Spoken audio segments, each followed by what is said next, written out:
Work was tough. On Friday, a factory machine broke down. I spent most of the day with the engineering team fixing hardware and software issues, which drained us all. I've run a printing company in northern Sydney for the past 12 years. That evening, I parked in the garage, exhausted and just wanting the day to end. Owning a print shop is always tiring. At home, I was frustrated that my wife, Louise, of 15 years, hadn't been affectionate lately. I'm very touchy-feely and little gestures energize me. Recently, Louise has been distant and moody. She loves quality time and my attention, which I try to give, but it's hard when she pushes me away. And I have a company to run. I'm Cameron Other, 42, and Louise and I have 2 daughters. Our oldest, Carrie, is 18 and a younger version of her mother, smart, determined, and studying engineering in her 3rd year at university. She wants to help design new printing presses after graduation. Our second daughter, Sarah, is our free spirit, smart but unmotivated, a social butterfly glued to her phone. Both girls were away for the weekend, leaving Louise and me alone. I reflected on the week, hoping to resolve our issues with some drinks and conversation. I got out of my truck, grabbed my bag, and headed to the kitchen. Louise wasn't around, so I poured myself a Kraken and cola, turned on some mellow tunes, and tried to unwind. The broken machine seemed fixed, but the lost revenue would cost us at least $10,000, more if not properly repaired next week. This was a significant loss for my Sydney market staff. Hearing movement, I saw Louise enter the room. "You look good, my love," I said, and she smiled at me. I sighed, taking a sip. "Sorry, Lou, it's been a rough day. I don't have the energy to go out tonight." She smiled again, but without love in her eyes. My day went from bad to worse. "Okay, Cam," she said, her voice shaky. "I didn't plan on you coming with me." I was confused. We rarely went out separately, and she never dressed like this for a girls' night. "You weren't?" I asked, taking a big sip. "Why are you dressed like it's a special date?" Louise looked unsure. "Cameron," she stopped. "Are you breaking up with me?" I asked. Louise looked shocked. "No, of course not, Cam." She reached out, but I pulled away, laughing bitterly. "Now you're going to tell me you need to do this on your own, that you deserve it after raising our kids and being dedicated to our family?" I glanced at her big bag on the table. "Judging by your bag, you weren't planning on coming home tonight. It's nice to see you leaving our marriage so easily." "Cam," she stopped, looking at me. I stayed silent. She sighed. "We both work so hard, and I know you do it for us, but I'm only going to see Roger for a while." "Roger? Roger Fellworth, the general counsel at your job? Roger Fellworth, who's married with 3 kids under 10?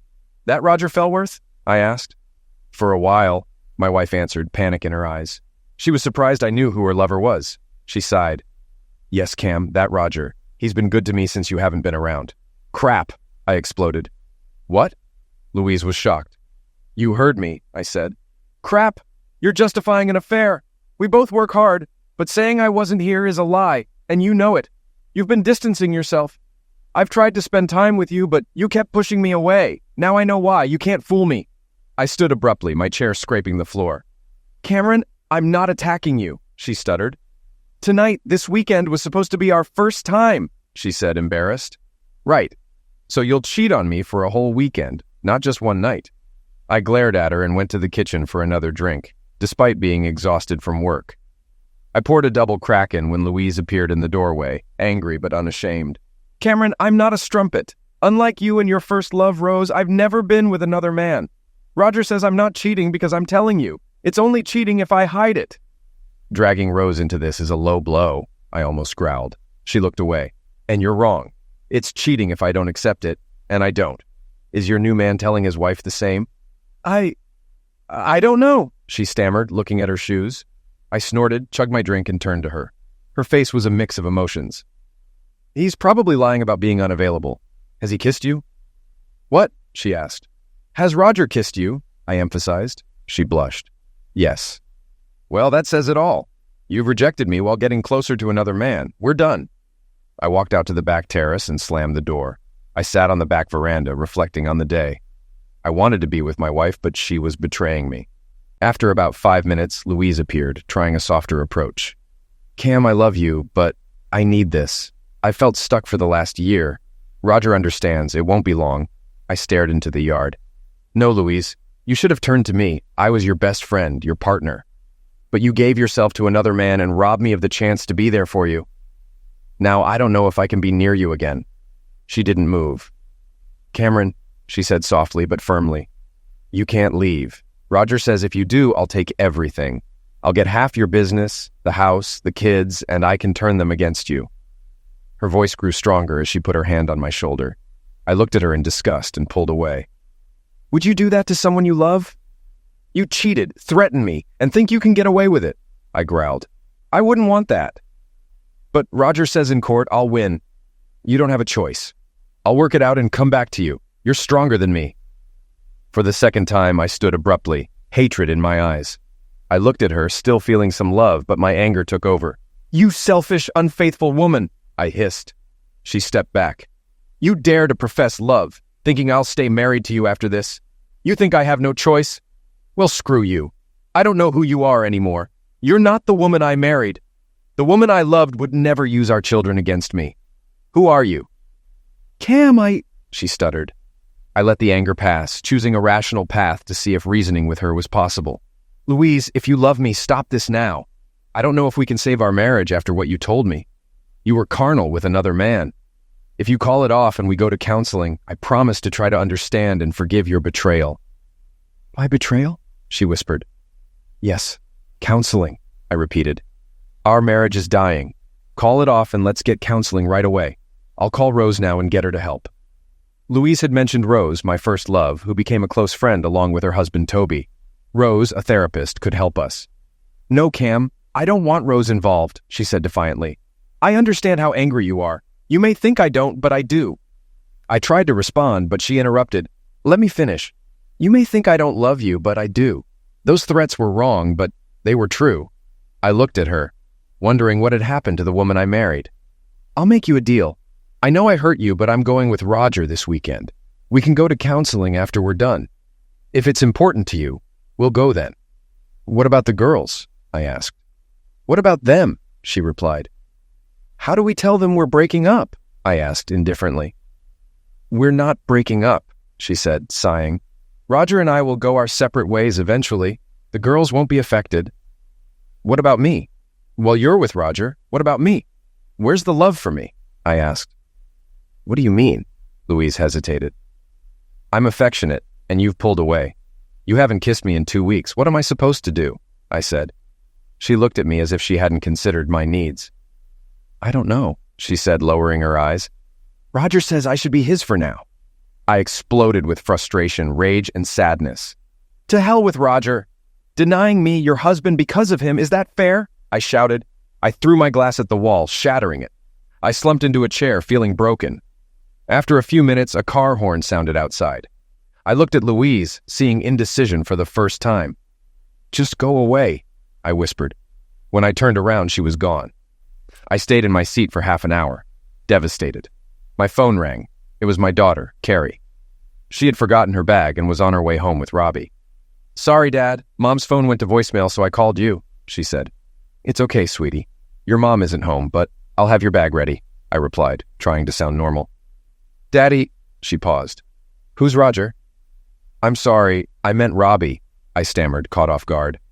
What's going on? She asked, concerned. I didn't answer. Carrie, I'm just having a bad day. First, I had problems at work, then your mom and I had a fight. I'm just emotional, I replied. I didn't want to lie, but I also didn't want to tell my 18-year-old daughter the whole story. Dad, stop skirting around the truth. What did Mom do? Her tone was accusatory. It doesn't matter, honey. I'll be fine. I'll get your bag ready. Don't let our problems ruin your weekend. Love you, Carrie. I hung up quickly, feeling guilty. I went inside, splashed water on my face, got Carrie's bag, and placed it by the garage door. I was cleaning up glass shards when Carrie came out. Are you okay, Daddy? She asked, concerned. Louise had looked at me that way before, but not tonight. Sure, honey. I put your bag in its usual place, I said flatly, sweeping the glass. Robbie stood in the doorway, frowning. Carrie sat across from me, taking my hands. Dad, you're not okay. Mom called me back after I talked to you. It sounded like someone else was with her. What's going on? She saw the brokenness in my eyes. That damn cow, she almost shouted. What's the matter, baby? Robbie asked. He looked at me. I felt old and depressed. My mother is cheating on my father, she said. No, really, Robbie said. Carrie and Robbie looked at me. I nodded slowly. She gave me an ultimatum and left with her lover before you called. I admitted. They stayed with me. Later, Rose and Toby showed up with Thai takeout, Kraken, and wine. I told them about Louise's betrayal. "Dad," Carrie asked, "doesn't Mom remember the prenup?" "When I started my printing business, my parents gave me capital, and their lawyers drew up a prenuptial agreement. If one spouse cheated, they'd only get clothes, and 15% of the marital property. The house, cars, and children would go to the other party. The business stayed out of any separation or divorce." I shook my head. "Mom said it wasn't cheating if she told me," I said. Carrie snorted. "Cheating is cheating, whether she told you or not. She's been emotionally cheating for months. Sarah and I noticed something was wrong." I nodded. "Oh my God, Sarah, I need to talk to her. Let her know everything will be okay." Carrie grabbed my hands. "Dad, please don't lie. It's not going to be okay. Mom eliminated something in you today, and I don't know if I can forgive her." "She's still your mom," I replied, my voice whiny. "Mother or not, there's no excuse for what she did," Carrie said sharply, then softened. "Sarah and I will be fine. I'll talk to her in the morning. She knew something was wrong, too." We ate, and despite my mood, I felt better after talking to Carrie, Robbie, Rose, and Toby. "Everyone, do you mind if I talk to Cameron for a bit?" Rose asked later when the conversation had shifted away from Louise. The others went inside. Rose sat across from me. "You have an amazing daughter, Cameron," she said, smiling. I nodded, looking at Rose. She was a beautiful, red-haired woman and my first love. We dated in high school until college separated us. She fell for Toby, and I met Louise and fell deeply in love with her. Rose and I remained close friends, never considering betraying our spouses. Our children's relationship strengthened our family bond. Carrie and Robbie knew Rose and I had dated, and we knew they were now sleeping together, but we didn't interfere because they cared for each other deeply. Carrie told us she gave Robbie her pureness as his 18th birthday present. Rose tapped my leg, bringing me back to the present. "How are you, Cam? Don't lie. I know you better than anyone." "I don't know, Rose. I knew things were hard, but this..." I gestured vaguely. "I still love her, but I hate what she did. I want to scream, cry, and hurt her and her boyfriend. But right now, I still love her," I said, agonized. Rose nodded, now in therapist mode. "How will you handle it, Cam?" "Rose, cut the crap. It doesn't work on me. I know you too well." I smirked sadly. "I have to break up with her, maybe even divorce, honoring the prenup. I begged her to stay and suggested counseling, but she threatened to take everything and turn the girls against me." Rose nodded. "You're right. I can't be your counselor. I'm too close to both of you. Tomorrow we'll find someone for you to talk to. But Toby and I will support you through this. Robbie and Toby are probably trying to calm Carrie down. I haven't seen her this angry since Candy Taylor asked Robbie to the junior high dance." She laughed. I laughed quietly. "Thank you, Rose. I'm sorry you're in the middle of this." "Don't worry, Cam, we're here for you. If you had dumped Louise, we'd be supporting her the same way." "I would never," I said. Rose smiled. "I know. You and Toby are the most loyal people I know." Toby was short, stocky, muscular, with blonde hair and blue eyes.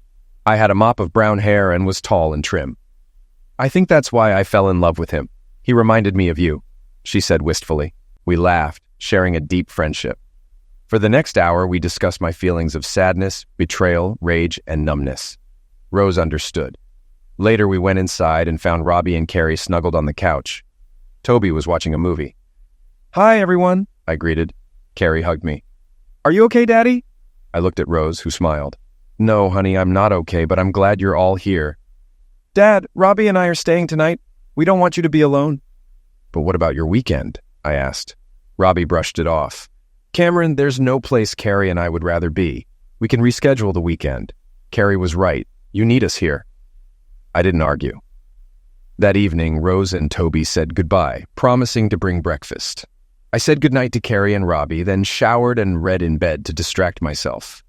"We'll bring you coffee in the morning, Daddy. I know I won't sleep well, and I can only guess how you'll do," she told me. I smiled sadly, thanked Carrie, gave her a hug, kissed her forehead, and went to my room. After a shower, I changed into my work clothes and sighed at the reminders of Louise everywhere. I threw her things on the floor, planning to box them up the next day. Lying in bed, I read on my iPad when my phone rang. It was Toby, not Louise, checking in on me. I thanked him with a thumbs-up emoji, and he replied they'd see me tomorrow. Just before putting my phone down, I opened the Find My Phone app and pinged Louise's phone. It was 2 hours away in the Blue Mountains. I took a screenshot for proof. Our Swan security system recorded everything, so I reviewed the footage. The camera caught Louise and me discussing her infidelity, and another camera showed a man getting out of a BMW, kissing Louise and driving off with her. I had video proof of her leaving to be with Roger Fellworth and her phone's location. I pulled out my laptop, logged into Swan Security, and exported the videos. While drafting an email to my lawyer about starting the divorce process, Louise called. I let it go to voicemail. Her message was chilling. Cameron, Roger, and I heard my phone beep. Don't do anything stupid. We'll be done eventually, and then we can talk. If you don't follow my instructions, Roger will destroy you, and I'll take everything. Trust me, it's not forever. But if you blab, I'll take you apart until you lose everything. When Louise and I are done, she'll come back to you. Play ball, and everything will be fine. I heard them both laugh. I was stunned but determined. I redrafted the email demanding Louise be served with divorce papers at work and suing Roger Fellworth. Although Australia doesn't have an alienation of affection law, I wanted my lawyer to find something to hurt them. I also wanted to sue for loss of income due to the affair's impact on my business. I hit submit, but realized I didn't have Roger's wife's information. If I did, I'd tell her about Roger's cheating. I didn't sleep well, tossing and turning all night. I heard Carrie and Robbie get up early. Robbie went to get coffee, and I dressed and headed to the kitchen. Carrie hugged me tightly and asked if I had slept. I shook my head. Me neither, she replied. I tried, but I just couldn't. I don't understand how Mom could do this to us, not just you. We talked about her university studies, avoiding the topic until Robbie returned with 3 large coffees. I sipped mine, enjoying the cappuccino and its chocolate topping. Carrie and I sighed in unison. Robbie laughed. You're both the same. He turned serious. So you haven't slept either, have you? No, I was busy texting the lawyer, and then I got a voicemail from Louise. After pinging her phone, I explained I was starting divorce proceedings. I played the voicemail Louise and Roger left me, and Carrie tried to hold back tears. That woman is not my mother, she said quietly, wiping her eyes. My mother would never insult my father or let another man humiliate him. Robbie and I agreed. Around 10 a.m., we wondered where Rose and Toby were. They'd promised breakfast around 9. An hour later, Robbie tried calling them but couldn't reach them. I called Josie at the cafe where they usually went, and she confirmed they'd picked up breakfast at 8:30. Intense anxiety hit me. I was about to go look for them when Robbie's phone rang. He answered and then collapsed, pale. I took the phone. This is Cameron Other. Who am I speaking to? I asked. Mr. Other, this is Police Constable Colin Sharp. I have sad news. Robbie's parents were in a major accident. I inhaled sharply, seeing Robbie almost comatose on the ground, Carrie holding him desperately. Are Rose and Toby all right, Constable? I asked. Mr. Other, can Robbie give consent for you to speak on his behalf? Robbie managed to say yes. The officer continued. At 8:45 this morning, their car collided with an out-of-control semi-trailer. The car was destroyed. Mrs. Gettings is in surgery, but Mr. Gettings did not survive. I turned pale and sank to the ground. Toby was dead, and Rose was in surgery. I cleared my throat. Which hospital? Carrie, panicked, started asking about the hospital. I swallowed hard, trying to stay calm. They are at the Royal North Shore Hospital. Will you and Robbie be there soon? She asked, her voice sad. Yes, I mumbled, getting detailed directions. 5 minutes later, we were out the door. Within half an hour, we were at the trauma unit. The nurses tried to reassure us. We asked about Rose's condition, Toby's body, and the other driver. Constable Sharp arrived and introduced herself. Robbie allowed me to represent him, and she explained the crash details. The semi-trailer had crashed into their car, eliminating Toby instantly and critically injuring Rose. Rose had a skull fracture, multiple lacerations, 2 broken legs, and lost her left arm. The surgical team was working to save her. She had severe blood loss, but her arm's position during the crash helped prevent her from bleeding out. The day passed with phone calls and conversations. Robbie stayed with me, helping call family. Carrie called Sarah, who arrived an hour later, hugging Robbie and crying with Carrie. After a while, she looked up at us. Where's Mom? Sarah asked innocently. Carrie and I exchanged a look. She's not coming, Carrie said bitterly. Sarah looked at us, her expression grim. Is this because of Roger? Sarah, do you know something about your mom and Roger? I asked quietly. Sarah nodded, tears streaming down her face. A couple of weeks ago, I saw Mom with new underwear. When I asked if it was for you, Dad, she eventually admitted it was for a date with Roger. Why didn't you say anything? Carrie asked, her tone accusatory. I didn't know what to do. I avoided home because I didn't want to face either of you. Sorry, Dad, Sarah said, looking at me. I hugged her. It's okay, baby girl. I just found out last night. She started to cry. I'm so sorry, Daddy. Maybe if I'd said something, Aunt Rose and Uncle Toby wouldn't have... She broke down, and we left only to shower and change. I brought Carrie and Sarah home to clean up. Then Carrie drove back to the hospital with Sarah, and I followed. Around 4 a.m. Sunday, Rose was brought in from surgery. She was bruised and in critical condition, but alive. She would stay in the ICU for a few days to ensure no brain damage. Despite his grief, Robbie was gracious to the doctors and asked to meet the surgeons who saved his mother's life. I was proud of him and hoped he would be my son-in-law someday. We spent the day at the hospital. I brought my laptop and phone chargers, confirming that the divorce papers were ready for delivery to Louise, Roger, and their workplace on Monday. I had a great lawyer, better than Roger, I bet. I also contacted my managers to handle work for the weekend due to our family tragedy. One positive note was that one of my team members fixed the broken car from Friday. In the afternoon, we started planning Toby's funeral with Robbie. He contacted their family lawyer for instructions. Edwina, Rose's mom, joined us later. She hugged her grandson and me, treating me like a son. Edwina informed us that Toby's mom, Camille, would visit at the end of the week. We talked easily in the hospital waiting room, reminiscing and planning. When I asked the nurse if we needed to move, she said we could stay as long as it wasn't crowded, understanding our need to be near Rose. Time flew by as we talked. Louise was only mentioned in passing. Around 8 p.m. Sunday, I answered my ringing phone without looking. Hey, this is Cameron Other, I said, watching Robbie hug Carrie. That's no way to greet your wife, Louise scolded. I told you not to make waves or you'll regret it. Roger will take you out if you say anything. Where are you, Cameron? You're supposed to be home.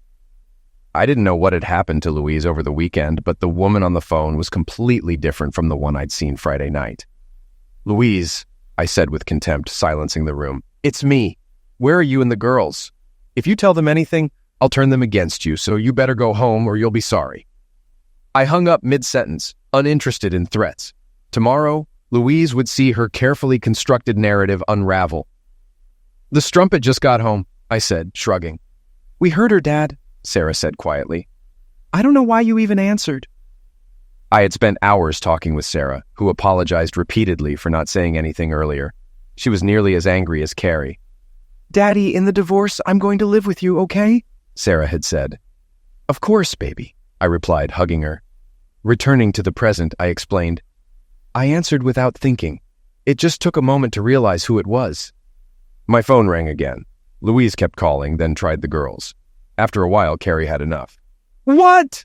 She shouted into the receiver. Louise reprimanded her for her tone. Mom, stop it. I don't want to talk to a lying, cheating cow. We're in mourning and we don't need you interfering. Louise shouted curses I never thought she knew. She assumed Carrie was upset about our marriage, not Toby's pass away and Rose's condition. Carrie interrupted her. Mom, I won't put up with your yelling.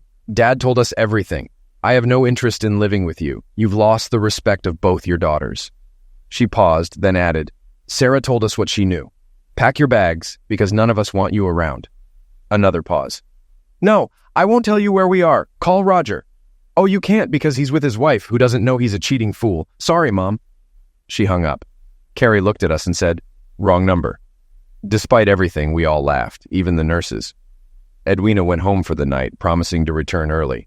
Sarah and I were about to leave for a few hours. Carrie and Robbie would stay until midnight, then switch with us.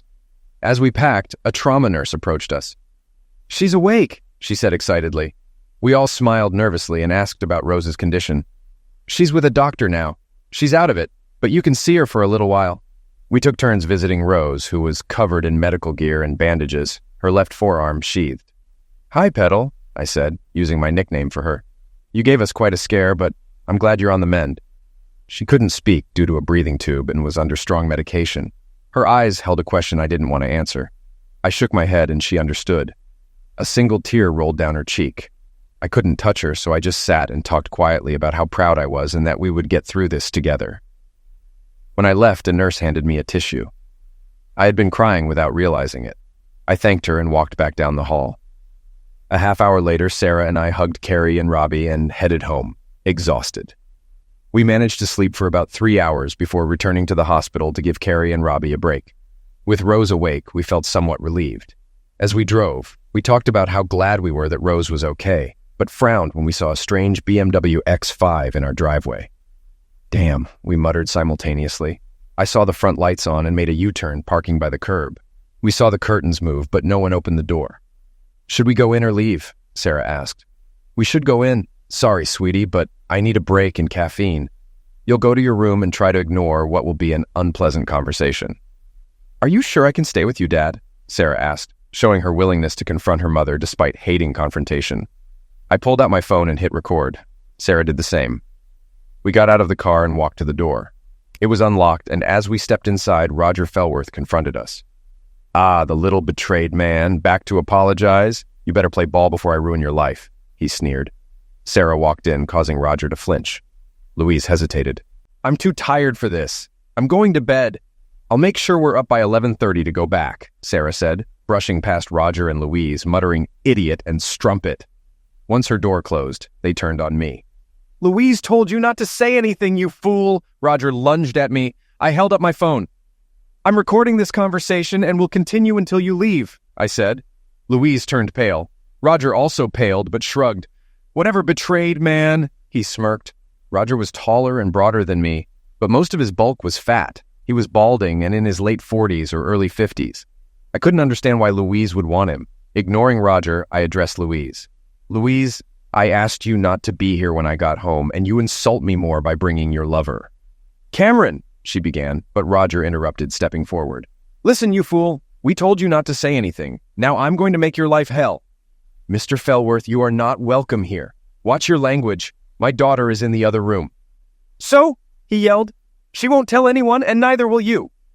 He grabbed my phone, threw it to the floor and stomped on it, then started yelling. You're just a provincial printer whose wife is sick of him. Louise joined in. Cameron, it's true. Roger is better than you. Now that you told the girls, it's going to be hard on you. We will destroy you. Louise, what are you...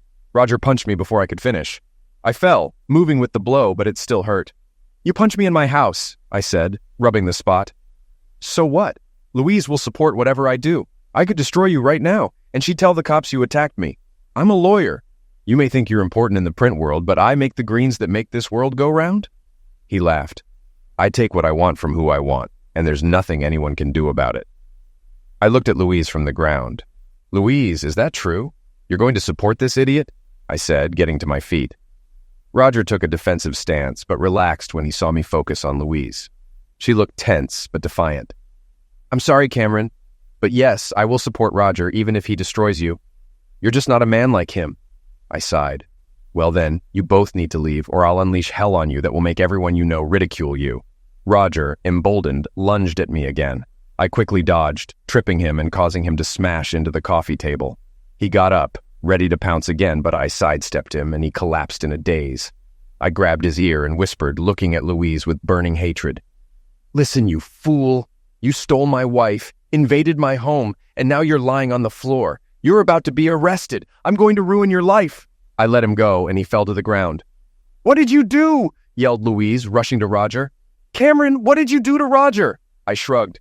Never mind, Louise. You both attacked me without even asking how Sarah or I were doing. You just followed his agenda. She glared at me, leaning over Roger. After a pause, I continued. Our daughter and her boyfriend came to support me because they knew something was wrong. Rose and Toby were on their way here with breakfast when they were hit by an out-of-control car. Toby died and Rose is in critical condition. If you had bothered to watch the news or ask, you would know that because of you, one friend is dead and another may not survive. I let that sink in. Louise had the nerve to growl at me. It's not my fault, Cameron. We told you not to say anything. It's your fault they're dead, not mine. No, it's your fault, Mom, Sarah said, standing in the doorway. The police and ambulance are on their way. She looked at Louise.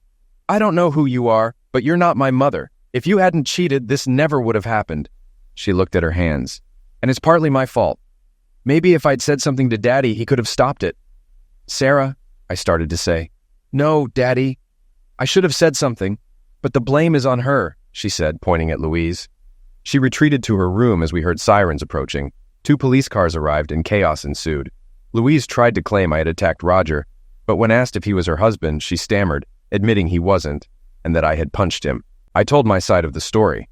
An ambulance arrived, and a very sick Roger was carried out on a stretcher. The police were close to arresting me because I was the one who had attacked someone. Louise kept insisting it was my fault. Then Sarah came back into the room and said, "I'm sorry, officer, but I have a recording that confirms everything my dad said. It includes threats from this man and my mom saying she would lie to protect him." She handed a USB drive to the officer. "What, like Roger smashed your phone?" asked Louise, not realizing the police were still listening. "Mom, Dad had a feeling something might happen, so I recorded everything from my room." She looked at the officer. "I don't feel safe around my mom. Can you please not make me stay with her?" She said she'd support this man no matter what he did to Dad. I heard him punch Dad, and I'm scared. Sarah hugged me, and with her testimony and evidence, my wife was arrested and taken to the station for the night. Louise looked at me but said nothing as she was taken away. We didn't have time to sleep, so we showered, changed, and had coffee before heading back to the hospital. In Rose's room, Carrie and Robbie were leaning on each other. When Carrie saw my face, she gasped. "Daddy, what happened?" she asked, noticing the bruise from where I was injured. We explained Louise and Roger's visit, and I mentioned punching Roger. Rose, waking up, looked at me sadly. "Rose," I stammered. "I'm sorry, Petal.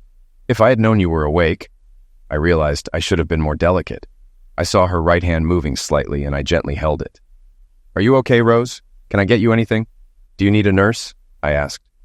She blinked twice, then 3 times slowly, but gripped my arm. I stayed by her side all night. The next few weeks flew by. Louise's parents bailed her out the next day and called me names until Carrie set them straight. Louise received divorce papers at work and was suspended on unpaid leave. She moved into her parents' spare room. She returned to pack her things while Carrie and Robbie watched. Carrie made it clear her mother would never be welcome again, blaming her for the accident. It took a week before they removed Rose's breathing tube. Her first hoarse words were for me. "Cameron, are you okay?" I was shocked. "Rose, how can you ask that?" She smiled sadly. "I'm fine, sweetheart. I knew about Toby before you told me. We professed our love, but he knew he wouldn't make it." She cried. "After I woke up, I saw your eyes confirming he was gone." I sat by her, holding her right hand, still intact unlike her missing left. She whispered, "I had a dream last night. Toby came to me looking beautiful and unharmed. He told me he was fine and it was his time. The accident wasn't anyone's fault, not even Louise's." Her smile faltered a bit. "I know, just like Toby. No one to blame. He told me he loved me, but now it's my job to take care of you, Cameron. He loved you like a brother and was upset about what happened to you." I replied, "Rose, you're the one who needs care. Haven't you noticed you're missing an arm?" She laughed, lifting her stump. "I'm armless now, aren't I?" I snorted. "I guess it's my job now to help you when you need it," she laughed. "I'm serious, Cam. I miss Toby, but I feel at peace. He made me promise to take care of you." I smiled. "Okay, you win. You can take care of me." Rose looked smug. "But only after you leave here. Until then, I have to look after you." The next few months passed slowly. If I wasn't at work, I was at the hospital with Rose or packing up at home. We decided to sell the house and move to a smaller place in North Sydney, near transportation and the medical center. It had 3 bedrooms, an office, and a distant view of Sydney Harbor from the master bedroom. The divorce from Louise was in full swing. The girls refused to have anything to do with her. Sarah, once malleable, was now tough as nails. Carrie practically moved in with Robbie. Louise, living in her parents' spare room, tried to reconcile, but after hearing the recording from Sarah's phone, her parents stopped trying to mend things. Roger's life fell apart too. He lost a testicle, was fired, and faced my lawsuit. His wife, Miranda, who controlled most of their finances, discovered his infidelity and cut him off. Roger was now living in a cheap hotel, unable to find a job. Rose improved daily. A month after the accident, she left the hospital with a nurse to say goodbye to Toby. Despite her injuries, she smiled, laughed, and comforted others. Her legs were in casts, her head and left forearm bandaged, and a scar stretched across her face. Doctors suggested it might be corrected with plastic surgery later. At the funeral, I pushed Rose's wheelchair. Her caregiver stayed close, but let me assist her. A month later, I was in Rose's hospital room doing paperwork when I felt her eyes on me. "What's the matter, Petal? Do you need something?" I asked, turning to face her. Tears streamed down her face. "Cameron, she tried to say. I immediately went to her side, wrapping my arms around her. She cried in my arms. The psychiatrist had warned this could happen. From the moment she woke up, she had worried about others, not herself. "Shh, Rose, it's going to be okay. I'm here for you. You'll never be alone," I said, comforting her. She cried harder, nodding, holding on to me with her good arm. "I know, Cameron. I just miss him so much," she said, looking at me pleadingly. "I miss him too, Rose. Toby was my best friend. I don't know what I would have done without you and Toby when Louise did what she did," I said, and she hugged me tighter. "Will it get better?" she asked, vulnerable. "I don't know," I replied quietly. "I hope so. Toby's gone, but you're here and we have our kids. That has to count for something." She was silent for a moment, then relaxed. "Thank you, Cam. I don't know if I could have made it without you. You're getting wiser in your old age," she giggled nervously. I stroked her hair and kissed her head. "You're welcome, Rose. Without Toby and Louise, I need a best friend. Are you interested in the job?" I asked, holding her. Rose did the unexpected. She kissed me. I kissed her back, feeling a spark of romantic love, then pulled away. "Rose, I'm sorry. You're my best friend. And I love you, but we're still mourning Toby." She sighed, snuggling closer. "I know, Cam, but I still feel something from high school." That night, I had a restless sleep and a vivid dream. In the dream, I was in a large bar with people out of focus. I greeted them, but everything was blurry. Then I saw someone familiar sitting alone. As I approached, he stood up. "Toby!" I exclaimed, and rushed to hug him.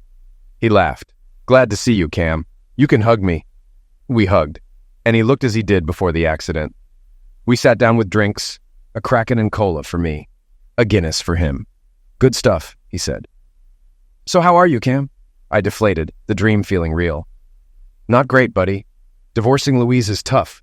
The girls are angry and supporting Rose is hard. I feel like I'm drowning." Toby nodded. "What about you and Rose?" he asked, raising an eyebrow. I thought for a moment. "What about us?" "Cam, we've been friends forever. I know you love each other."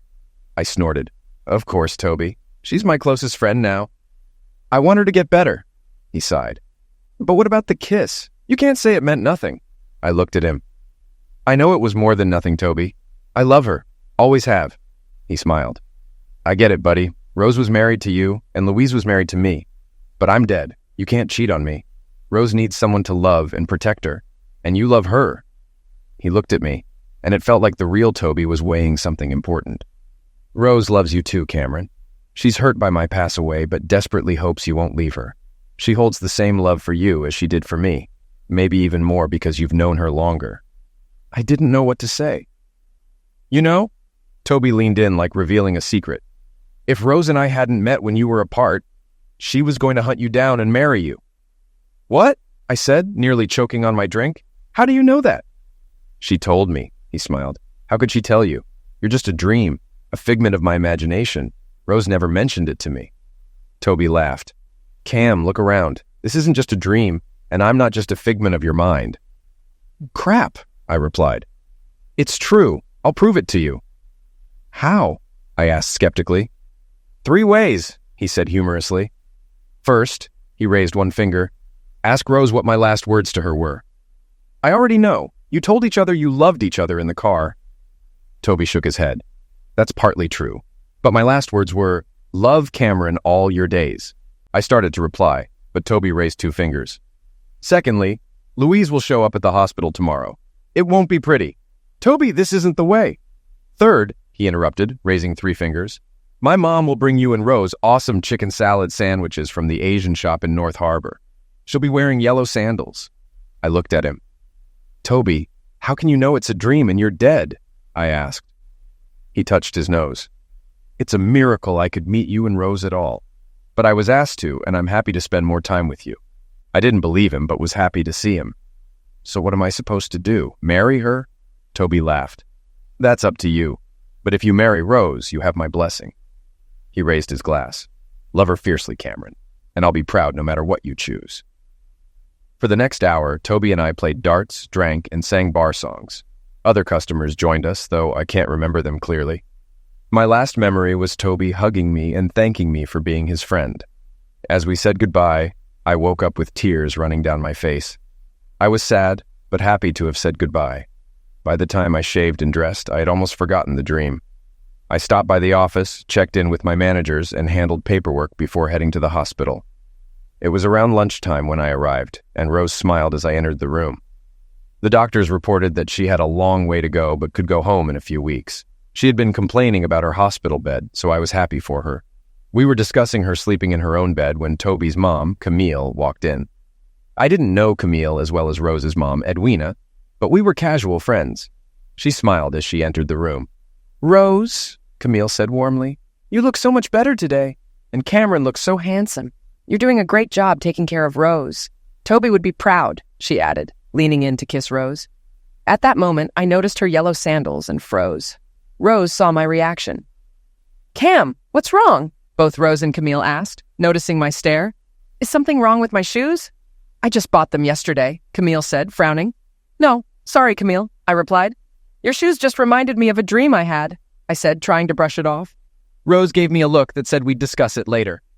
"Oh, before I forget, I picked up your lunches from an amazing Asian sandwich shop in North Harbor. They have the best chicken sandwiches," Camille said excitedly. As she mentioned chicken sandwiches, I mumbled the words along with her. "Cam, are you okay?" Rose asked, concerned. I looked at both of them and tried to convince myself it was just a coincidence. We ate the sandwiches, and Camille was right. They were delicious. After lunch, we chatted about the weather and plans to get Rose home. I was starting to relax when Louise walked in. Louise, dressed in jeans and a blouse with her hair in a bun, carried flowers and a wrapped gift. "Oh, Rose, it's so good to see you. You look great," she said, then noticed me. Her demeanor changed. "Cameron, what are you doing here? It's your fault Rose is here and Toby is dead.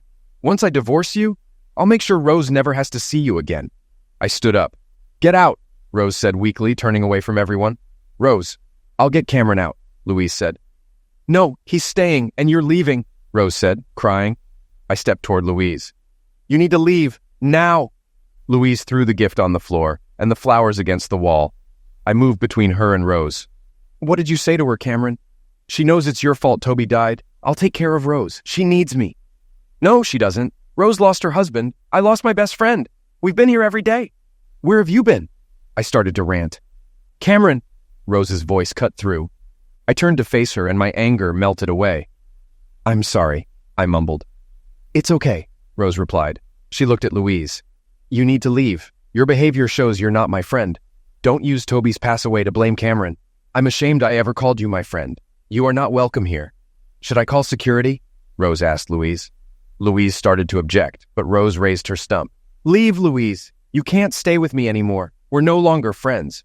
"Louise," Rose pleaded, "this isn't fair." "No one is fair, Louise," Rose interrupted, her anger rising. "What's not fair is that my husband is dead, and I'm crippled for life because you chose to sleep with your husband, who was one of my closest friends." The room fell silent except for the sounds from the hallway. Louise shifted her gaze between Rose and me, her face showing a range of emotions before settling on anger. "Well, screw you, Rose. I can see how it goes, you hypocritical beaver," she snarled. "You can shove whatever help I was going to give you." I grabbed Louise under the arm and dragged her from the room. As we went down the hallway, she hissed and swore. I knew the guards would show up soon. I turned to her. "I don't know what happened to you, but it stops now. You've destroyed every relationship around you, from your daughters to your friends to me." The doors opened and 2 security guards stepped out. "Are you all right, sir?" one asked. I waved him off. "Fine, Peter. Louise was just leaving." The guard wasn't fooled, but let it go. Louise looked at me, then at the guards, and shrugged. "Sure, I'll see you later, Cameron," she said. "I hope not," I replied. The guards escorted me back to Rose's room, where Camille and Rose were whispering. After ensuring Rose was okay, the guards left, and the cleaners tidied up the mess. Camille hugged me tightly. "Thanks, Cameron. Look after her. She needs you," Camille whispered before leaving. "Are you okay?" I asked Rose, sitting down on her bed and squeezing her hand. "Isn't that what I should be asking you?" she replied, snorting. I shrugged. "It's been a weird day, but I felt calmer after dealing with Louise. It started with that dream last night." Rose raised her head. "The dream?" I nodded. "Yeah, I couldn't sleep, so I tossed and turned, and then I dreamt about Toby in a pub." Rose nodded. "It was a big pub, and everyone was out of focus except for Toby." "Yeah, exactly. Toby told me what would happen today. Camille's shoes, the sandwiches, Louise showing up. He said it all would happen."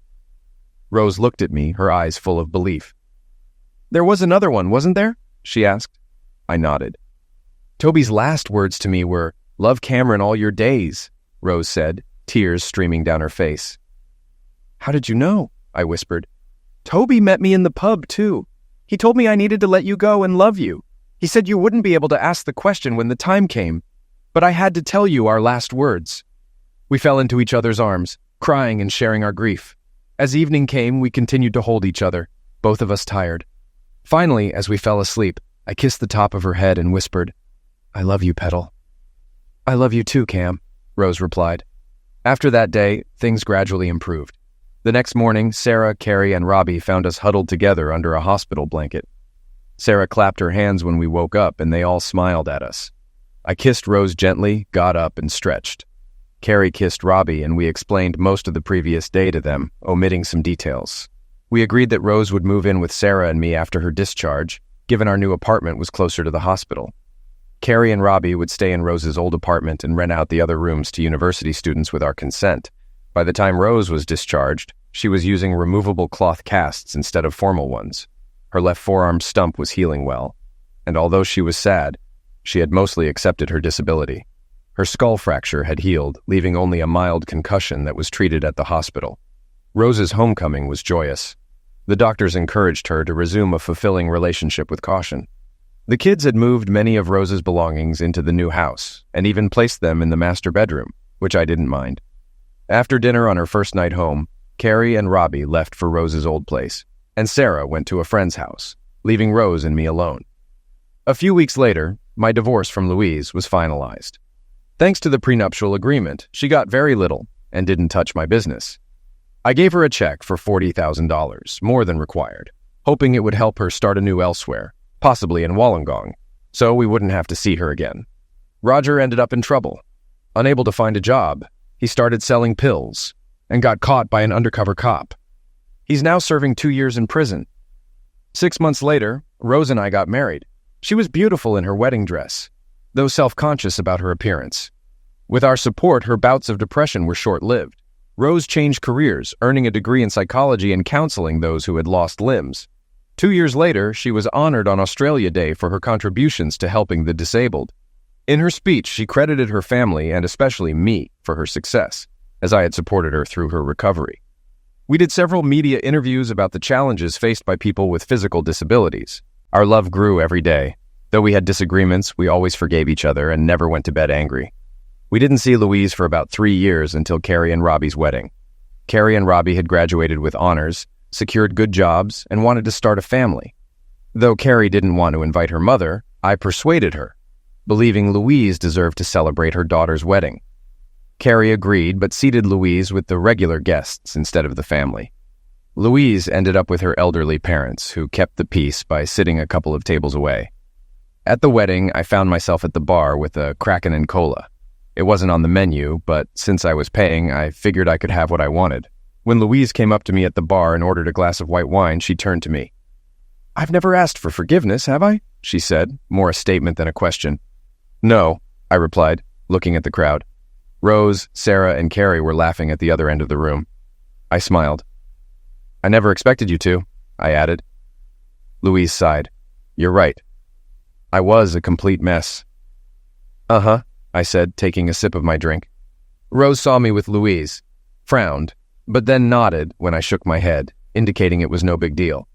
"I saw you at the Australia Day Awards and have followed your accomplishments since," Louise said sadly, watching my wife and our daughters. "They all hate me, don't they?" she asked, looking at her wine glass. Hate is a strong word, I reflected, then grinned. "No, it's the right word. But over time, the fire subsides. Maybe in a dozen years, the girls might call you." I sensed her shoulders slump. She turned to me. "What about you, Cameron? Do you hate me?" she asked. "Hate, loathe, despise, take your pick," I replied, hearing the band tuning up. I smiled, thinking about dancing with my daughter. "But you convinced Carrie to invite you tonight. Why?" she asked. I looked at her for the first time all evening. She looked hollow with hunted eyes and graying hair. This woman I once loved was broken. No mother should miss her daughter's wedding, even if she's disgraced. "I didn't invite you to make you feel better, but to ensure our daughter married with a clear conscience," I said. "And if I never see you again, I'll be happy." With that, I walked away to join my family for the wedding dance. I heard her sobbing, but felt no sympathy. The rest of the evening was filled with dancing, eating, and laughter, and I never saw Louise again. Years later, we learned from her parents that Louise had died. It was right after Sarah got engaged to a doctor. At Sarah's engagement party, we found out Louise had an inflamed ovarian cyst and passed away in a hospital with only her parents by her side. She didn't want anyone to tell us. It was very sad.